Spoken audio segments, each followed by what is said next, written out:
Morning all, Kevin Waters, the Nudge Coach here. I hope you're healthy and hale and well. Another beautiful day here in Hampton Court.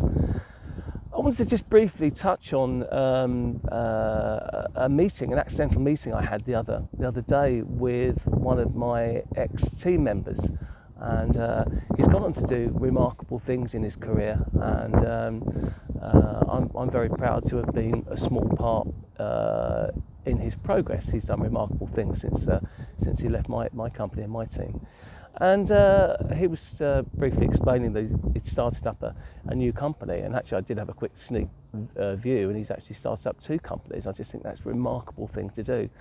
I've been in business one way or other since I've been 21, and I know what it's like to be in business. I know what it's like to put your own money down, to take the risk with your own money, with your own life. And I know what it's like to be a leader and to be a manager of people and to build teams up. And it got me thinking actually about how brave he is, because when we step up, maybe we're starting a new career, maybe it's a new job, maybe it's a new business that we've started up, or maybe, as I say, we're taking on a new division. It's frightening. Even for very outgoing people. Most people feel that I'm fairly extrovert and fairly outgoing and I can handle these things, but I have to tell you, I get as nervous as anybody else. And through my career, I can tell you that I've had some of the most wonderful times building successes, and some of the most dreadful, terrible times having some dreadful failures. And as I'm sure many of you know what it's like to be lonely, in business as a leader, or in your executive life or in your own business, it's a terribly sensitive and frail place to be. You have that imposter syndrome. Are you up to the job? Can you continue to do it? Can you continue with the success? Can you get out of this slump, this imposter? Are you really still able to do it, or can you do it for the first time? And I totally understand that. And I was thinking about this former team member of mine.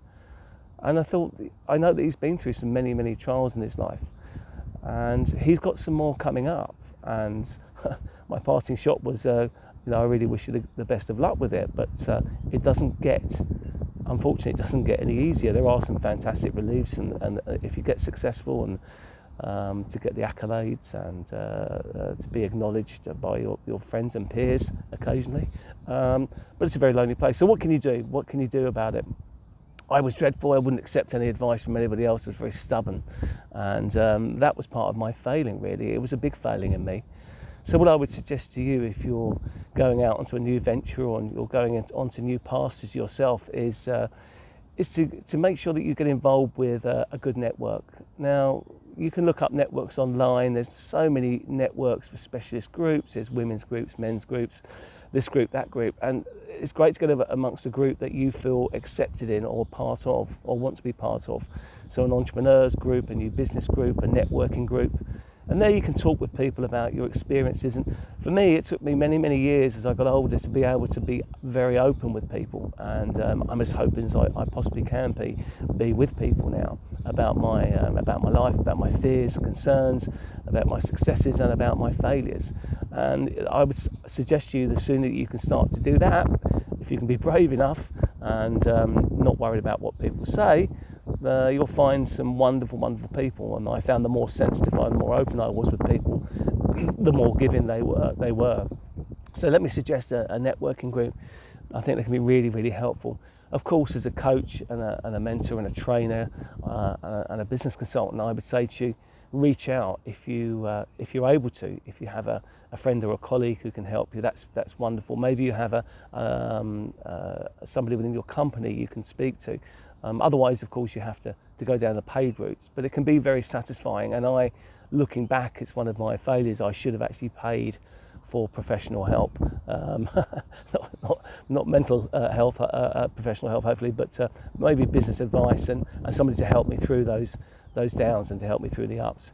Anyway, so that's my thoughts on careers. I hope you all have a fantastic day. Be healthy and be lucky. Thanks very much.